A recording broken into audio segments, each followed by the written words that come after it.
తెలంగాణ రాష్ట్రంలో 4 ఊర్లోళ్ళు చేసిన పనిని ఆ పల్లెల పాలకవర్గము ప్రజలు చేసిన పనిని చూసి తతిమ పల్లెలు ఊర్లోళ్ళు కూడా ఇట్లనే చేస్తే రాష్ట్రంలో పిల్లలకు పెద్దలకు ఆడోళ్లకు మొగోళ్లకు అటుగానోళ్లకు ఎటుగానోళ్లకు ఎవ్వలకు కూడా ఎసొంటి రోగాలు రావు కావచ్చు.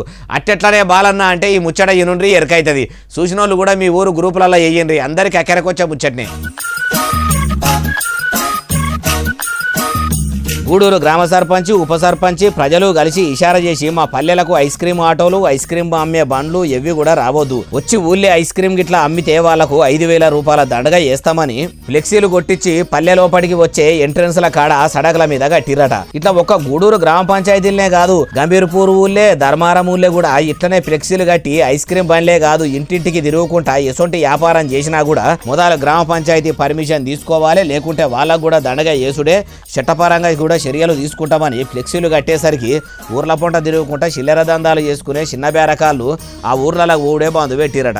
అగో మరి ఎందుకు అట్లా కట్టిరంటే ఇప్పుడు బయట మొత్తం కల్తీ చేసినవి తీసుకొచ్చి అమ్ముతున్నారు. అసొంటి తిని ఊర్లున్న పబ్లిక్ దావకాల పాలు కావద్దు, కల్తీ తిండి తిని పానాలు ఖరాబు చేసుకోవద్దని ఈ ఊరని చేసిరట. వీళ్ళు చేసిన పని చాలా మంచిగున్నది. ఇట్లా ఐస్ క్రీమ్ బండ్లను రావద్దని చెప్పినట్టే ఎన్నికల ముంగడ వచ్చి ఊరిని ఇట్లా చేస్తాము అట్లా చేస్తాము, పథకాలు మంజూరు చేస్తాము, బిల్డింగ్లు కట్టిస్తామని అరిచేతుల వైకుంఠం చూపెట్టి అవతల పడే లీడర్లు చెప్పిన పనులు చేయకుంటే ఊళ్ళకు రావద్దు, మా ఊరి ప్రజల మేమే మా ఊరును మంచిగా చేసుకుంటామని కూడా ఫ్లెక్సీలు పెడితే అప్పుడన్నా అబద్ధాలు చెప్పే లీడర్లకు శరం వస్తుందేమో.